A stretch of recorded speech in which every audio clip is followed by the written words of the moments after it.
اچھا جرجان سے 3 سال تک علم حاصل کرتے رہے.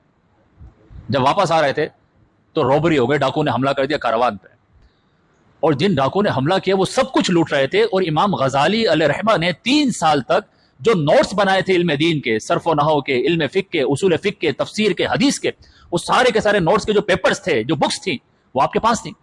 تو ڈاکو جو نے حملہ کیا تو سب کچھ لوٹا، اور ان کا وہ بیگ بھی لوٹ لیا جس کے اندر آپ کی نوٹس لکھے ہوئے تھے.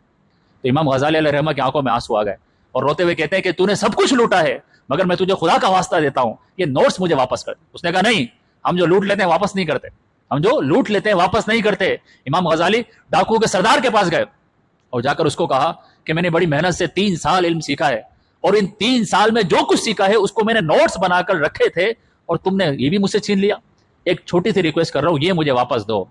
اب وہ جو سردار تھا ڈاکو کا وہ ہنس پڑا، مذاق اڑا امام غزالی کا. کہا کہ اس لڑکے وہ علم کیا علم ہے کہ جو پیپر پہ لکھا ہوا ہو، اگر تمہارے ہاتھ سے وہ پیپر چھن جائے تو تم ایمٹی ہو گئے، کوڑے ہو گئے. جو تمہارا سینہ ہے وہ علم دین سے خالی ہے. ارے علم تو وہ ہوتا ہے جو سینے کے اندر محفوظ ہوتا ہے. اس ڈاکو کے سردار کو رحم آیا اور نوٹس دے دیے. امام غزالی علیہ رحمہ کہتے ہیں میں بڑا خوش ہوا، اور جب میں گھر پہنچا سب سے پہلے جتنے بھی نوٹس بنائے تھے میں نے سارے کے سارے بائی ہارٹ یاد کر لیے.